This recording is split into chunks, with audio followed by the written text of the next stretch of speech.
ओम श्री गणेशाय नमः। ओम नमो भगवते वासुदेवाय। श्रीमद् भागवत में पंचम स्कंद 24वां अध्याय प्रारंभ करते हैं।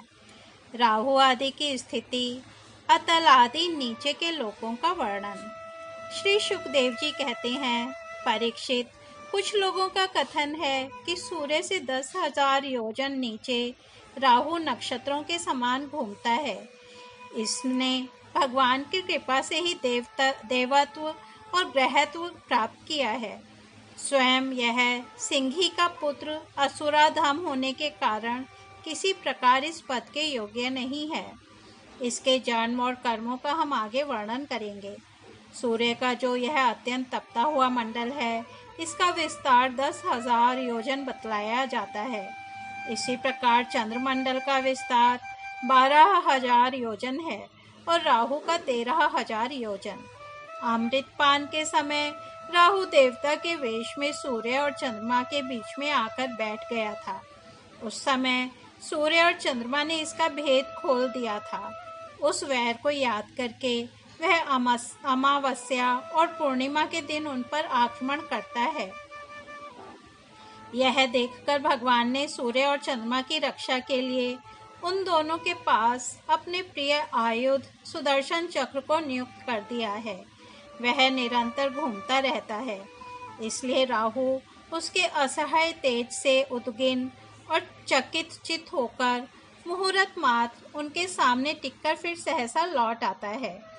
उसके उतनी देर उनके सामने ठहरने को ही लोग ग्रहण कहते हैं। राहु से 10,000 योजन नीचे सेध, चारण और विद्याधर आदि के स्थान हैं। उनके नीचे जहाँ तक वायु की गति है और बादल दिखाई देते हैं, अंतरिक्ष लोक है। यह यक्ष, राक्षस, पिशाच, प्रेत और भूतों का विहार स्थल है। उससे नीचे 100 योजन की दूरी पर यह पृथ्वी है। जहाँ तक हंस, गिद्ध, बाज और गरुड़ आदि प्रधान पक्षी उड़ सकते हैं, वहीं तक इसकी सीमा है। पृथ्वी के विस्तार और स्थिति आदि का वर्णन तो हो ही चुका है। इसके भी नीचे अतल, वितल, सुतल, तलातल, महातल, रसातल और पाताल नाम के 7 भूविवर, भूगर्भ स्थित बिल या लोक हैं। ये एक के नीचे एक 10,000 योजन की दूरी पर स्थित हैं और इनमें से प्रत्येक की लंबाई चौड़ाई भी 10-10 हजार योजन ही है। ये भूमि के बिल भी एक प्रकार के स्वर्ग ही हैं। इनमें स्वर्ग से भी अधिक विषय भोग, ऐश्वर्य, आनंद, संतान सुख और धन संपत्ति है। यहाँ के वैभवपूर्ण भवन, उद्यान और क्रीड़ा स्थलों में दैत्य, दानव और नाग तरह तरह की मायामयी क्रीड़ाएं करते हुए निवास करते हैं। वे सब गार्हस्थ्य धर्म का पालन करने वाले हैं। उनके स्त्री, पुत्र, बंधु, बांधव और सेवक लोग उनसे बड़ा प्रेम रखते हैं और सदा प्रसन्नचित्त रहते हैं। उनके भोगों में बाधा डालने की इंद्रादि में भी सामर्थ्य नहीं है। महाराज, इन बिलों में मायावी मैं दानव की बनाई हुई अनेकों पुरियां शोभा से जगमगा रही हैं, जो अनेक जाति की सुंदर सुंदर श्रेष्ठ मणियों से रचे हुए चित्र विचित्र भवन, परकोटे, नगर द्वार, सभा भवन, मंदिर, बड़े बड़े आंगन और ग्रहों से सुशोभित है तथा जिनकी कृत्रिम भूमियों, फर्शों पर नाग और असुरों के जोड़े एवं कबूतर, तोता और मैना आदि पक्षी किलोल करते रहते हैं। ऐसे पातालाधिपतियों के भव्य भवन उन पुरियों की शोभा बढ़ाते हैं। वहाँ के बगीचे भी अपनी शोभा से देवलोक के उद्यानों की शोभा को मात करते हैं। उनमें अनेकों वृक्ष हैं, जिनकी सुंदर डालियाँ फल फूलों के गुच्छों और कोमल कोपलों के भार से झुकी रहती हैं तथा जिन्हें तरह तरह की लताओं ने अपने अंग पाश से बांध रखा है। वहाँ जो निर्मल जल से भरे हुए अनेकों जलाशय हैं, उनमें विविध विहंगों के जोड़े विलास करते रहते हैं। इन वृक्षों और जलाशयों की सुषमा से वे उद्यान बड़ी शोभा पा रहे हैं। उन जलाशयों में रहने वाली मछलियाँ जब खिलवाड़ करती हुई उछलती हैं, तब उनका जल हिल उठता है। साथ ही जल के ऊपर उगे हुए कमल, कुमुद, कुवलय, कलहार नीलकमल, लाल कमल और शतपत्र कमल आदि के समुदाय भी हिलने लगते हैं। इन कमलों के वनों में रहने वाले पक्षी अविराम क्रीड़ा कौतुक करते हुए भांति भांति की बड़ी मीठी बोली बोलते रहते हैं, जिसे सुनकर मन और इंद्रियों को बड़ा ही आह्लाद होता है। उस समय समस्त इंद्रियों में उत्सव सा छा जाता है। वहाँ सूर्य का प्रकाश नहीं जाता, इसलिए दिन रात आदि काल विभाग का भी कोई खटका नहीं देखा जाता। वहाँ के संपूर्ण अंधकार को बड़े बड़े नागों के मस्तकों की मणियां ही दूर करती हैं। इन लोकों के निवासी जिन औषधि, रस, रसायन, अन्न, पान और स्नान आदि का सेवन करते हैं, वे सभी पदार्थ दिव्य होते हैं। इन दिव्य वस्तुओं के सेवन से उन्हें मानसिक या शारीरिक रोग नहीं होते तथा झुर्रियां पड़ जाना, बाल पक जाना, बुढ़ापा आ जाना, देह का कांतिहीन हो जाना, शरीर में से दुर्गंध आना, पसीना चूना, थकावट अथवा शिथिलता आना तथा आयु के साथ शरीर की अवस्थाओं का बदलना, ये कोई विकार नहीं होते। वे सदा सुंदर, स्वस्थ, जवान और शक्ति संपन्न रहते हैं। उन पुण्य पुरुषों की भगवान के तेज रूप सुदर्शन चक्र के सिवा और किसी साधन से मृत्यु नहीं हो सकती। सुदर्शन चक्र के तो आते ही भय के कारण असुर रमणियों का गर्भस्राव और गर्भपात हो जाता है। अतल लोक में मैं दानव का पुत्र असुर बल रहता है। उसने 96 प्रकार की माया रची है। उनमें से कोई कोई आज भी मायावी पुरुषों में पाई जाती है। उसने एक बार जम्भाई ली थी। उस समय उसके मुख से स्वैरिणी, केवल अपने वर्ण के पुरुषों से रमण करने वाली, कामिनी, अन्य वर्णों के पुरुषों से भी समागम करने वाली, और पुंश्चली, अत्यंत चंचल स्वभाव वाली 3 प्रकार की स्त्रियां उत्पन्न हुई। ये उस लोक में रहने वाले पुरुषों को हाटक नाम का रस पिलाकर संभोग करने में समर्थ बना लेती हैं और फिर उनके साथ अपनी भावमयी चितवन, प्रेममयी मुस्कान, प्रेमालाप और आलिंगन आदि के द्वारा यथेष्ट रमण करती हैं। उस हाटक रस को पीकर मनुष्य मदान्ध सा हो जाता है और अपने को 10,000 हाथियों के समान बलवान समझकर मैं ईश्वर हूँ, मैं सिद्ध हूँ, इस प्रकार बढ़ बढ़कर बातें करने लगता है। उसके नीचे वितल लोक में भगवान हाटकेश्वर नामक महादेव जी अपने पार्षद भूतगणों के सहित रहते हैं। वे प्रजापति की सृष्टि की वृद्धि के लिए भवानी के साथ विहार करते हैं। उन दोनों के तेज से वहाँ हाट की नाम की एक श्रेष्ठ नदी निकलती है। उसके जल को वायु से प्रज्वलित अग्नि बड़े उत्साह से पीता है।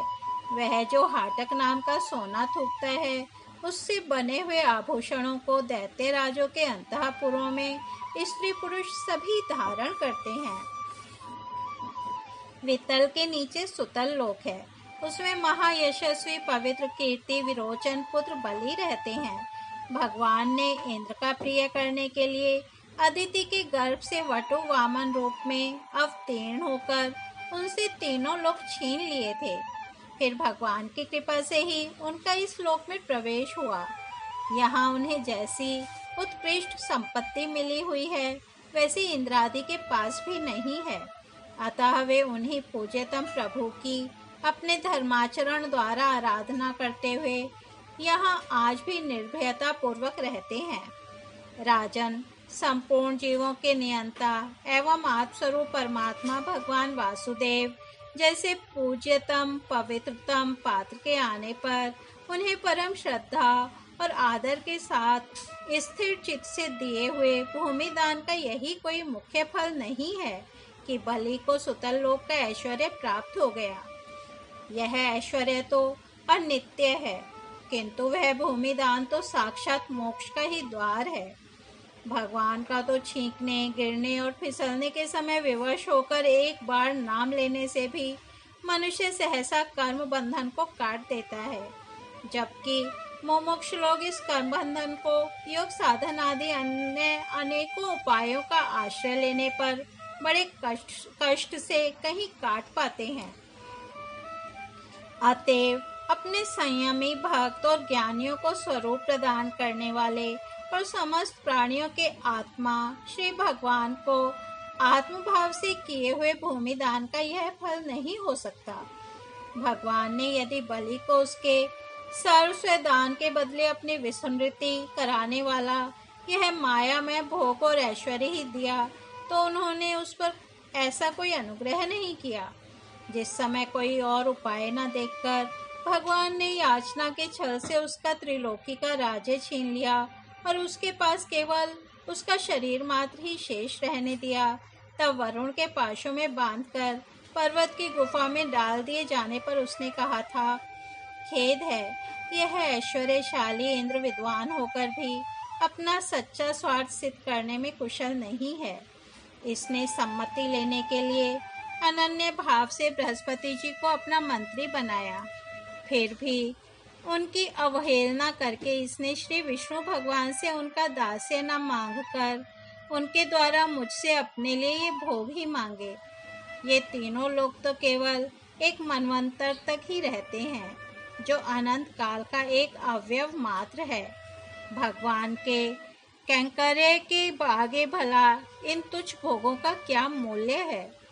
हमारे पितामह प्रहलाद जी ने भगवान के हाथों अपने पिता हिरण्यकशिपु के मारे जाने पर प्रभु की सेवा का ही वर मांगा था।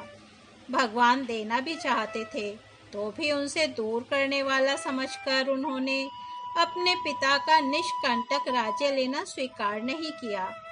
वे बड़े महानुभाव थे। मुझ पर तो न भगवान की कृपा ही है और न मेरी वासनाएं ही शांत हुई हैं। फिर मेरे जैसा कौन पुरुष उनके पास पहुंचने का साहस कर सकता है। राजन, इस बलि का चरित्र हम आगे अष्टम स्कंध में विस्तार से कहेंगे। अपने भक्तों के प्रति भगवान का हृदय दया से भरा रहता है। इसी से अखिल जगत के परम पूजनीय गुरु भगवान नारायण हाथ में गदा लिए सुतल लोक में राजा बलि के द्वार पर सदा उपस्थित रहते हैं। एक बार जब दिग्विजय करता हुआ घमंडी रावण वहां पहुंचा, तब उसे भगवान ने अपने पैर के अंगूठे की ठोकर से ही लाखों योजन दूर फेंक दिया था। सुतलोक से नीचे तलातल है, वहां त्रिपुराधिपति दानवराज मैं रहता है। पहले तीनों लोगों को शांति प्रदान करने के लिए भगवान शंकर ने उसके तीनों पुर भस्म कर दिए थे। फिर उन्हीं की कृपा से उसे यह स्थान मिला। वह मायावियों का परम गुरु है और महादेव जी के द्वारा सुरक्षित है, इसलिए उसे सुदर्शन चक्र से भी कोई भय नहीं है। वहाँ के निवासी उसका बहुत आदर करते हैं। उसके नीचे महातल में कद्रू से उत्पन्न हुए अनेक सिरों वाले सर्पों का क्रोधवश नामक एक समुदाय रहता है। उनमें कुहक, तक्षक, कालिय और सुषेण आदि प्रधान हैं। उनके बड़े बड़े फन हैं। वे सदा भगवान के वाहन पक्षीराज गरुण जी से डरते रहते हैं, तो भी कभी कभी अपने स्त्री, पुत्र, मित्र और कुटुंब के संग से प्रमत्त होकर विहार करने लगते हैं। उसके नीचे रसातल में पणि नाम के दैत्य और दानव रहते हैं। ये निवात कवच, काले और हिरण्यपुरवासी भी कहलाते हैं। इनका देवताओं से विरोध है। ये जन्म से ही बड़े बलवान और महान साहसी होते हैं, किंतु जिनका प्रभाव संपूर्ण लोकों में फैला हुआ है, उन श्री हरि के तेज से बलाभिमान चूर्ण हो जाने के कारण ये सर्पों के समान लुक छिपकर रहते हैं तथा इंद्र की दूती शर्मा के कहे हुए मंत्र वर्ण रूप वाक्य के कारण सर्वदा इंद्र से डरते रहते हैं। रसातल के नीचे पाताल है। वहाँ शंख, कुलिक, महाशंख, श्वेत, धनंजय, धृतराष्ट्र, शंखचूड़, कंबल, अश्वतर और देवदत्त आदि बड़े क्रोधी और बड़े बड़े फनों वाले नाग रहते हैं। इनमें वासुकी प्रधान हैं। उनमें से किसी के 5, किसी के 7, किसी के 10, किसी के 100 और किसी के 1000 सिर हैं। उनके फनों की दमकती हुई मणियाँ अपने प्रकाश से पाताल लोक का सारा अंधकार नष्ट कर देती हैं। इस तरह श्रीमद् भागवत में पंचम स्कंद 24वां अध्याय समाप्त होता है। कल हम 25वां अध्याय श्री संकर्षण देव का विवरण और स्तुति सुनेंगे। तब तक हम यहीं विराम देते हैं। हरि ओम तत्सत।